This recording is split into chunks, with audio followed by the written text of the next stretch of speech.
एक नवीन कॉन्सेप्ट या परिषदेच्या निमित्ताने मी आपल्याला देऊ इच्छितो। ज्या पद्धतीने भोकरे साहेब कांद्याच्या शेतकऱ्याने कांदा चाडी बांधल्या, ज्या पद्धतीने द्राक्ष बागायतदाराला पॅक हाऊसचं फंडिंग राज्य सरकारने दिलं, ज्या पद्धतीने डाळिंबाच्या पॅक हाऊसचं डिझाईन झालं आणि ज्या पद्धतीने कांदा चाडी उभ्या राहिल्या, रावेर यावल मुक्ताई नगरच्या शेतकऱ्याचा गोठा आरसीसीचा आहे। खराय विनायक भाऊ, आरसीसीचा गोठा आहे। जर आमचे गोठे आरसीसीचे असतील, जर आमचे गोडाऊन आरसीसीचे असतील, जावा भागवत दादांकडे एकही पत्रा नाही आहे। सगळे गोठे, सगळे कॅटल शेड, सगळे godown, everything is RC. Banana Grover हा माणूस इतर द्राक्ष आणि डाळिंब उत्पादकांपेक्षा वेगळा माणूस आहे। बनाना ग्रोवर हा कायम क्वालिटीचं काम करणारा माणूस, बनाना ग्रोवर हा अतिशय शिस्तप्रिय माणूस आहे। बनाना ग्रोवरची पैसे खर्च करण्याची वृत्ती आहे, इच्छा आहे, चांगलं काम करण्याची इच्छा आहे। आणि म्हणून प्रत्येक शेतकऱ्याने आपल्या शेतावरती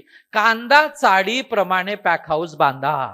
त्या पॅक हाऊस मध्ये फक्त पत्र्याचं शेड पाहिजे, त्याला खाली 4 टाक्या पाहिजे, 2 तिकडून 2 इकडून। त्या टाकीमध्ये वाहतं पाणी पाहिजे, आपल्या विहिरी ट्यूबवेलच्या पाण्याचा सप्लाय पाहिजे आणि त्याचं वाहून जाणारं पाणी पुन्हा तिकडे ड्रेनेज मध्ये जाईल, एवढीच व्यवस्था पाहिजे। तर निर्यातदाराचा एक त्रास कमी होईल, टाक्या ट्रक मध्ये टाकून आणणे। निर्यातदाराचा एक त्रास कमी होईल, 500, 1000, 4000, 5000 लिटरचं टँकर भाड्याने सांगणे। आणि जुलै, ऑगस्ट, सप्टेंबर महिन्यामध्ये जी निर्यात थांबते, कारण पावसामध्ये आपण पॅकिंग करू शकत नाही, ते बॉक्सेस ओले होतात, ते बॉक्सेस ठेवण्याला जागा पाहिजे, पॅकिंगला जागा पाहिजे। मित्र हो, या पद्धतीने जर का आपण केला तर आज आपण अधोरेखित करून ठेवा, पुढच्या 2 ते 3 वर्षामध्ये रशियाचं मार्केट हे जळगाव आणि सोलापूर जिल्ह्याच्या हातामध्ये असेल, याची खात्री मी आपल्याला देऊ शकतो।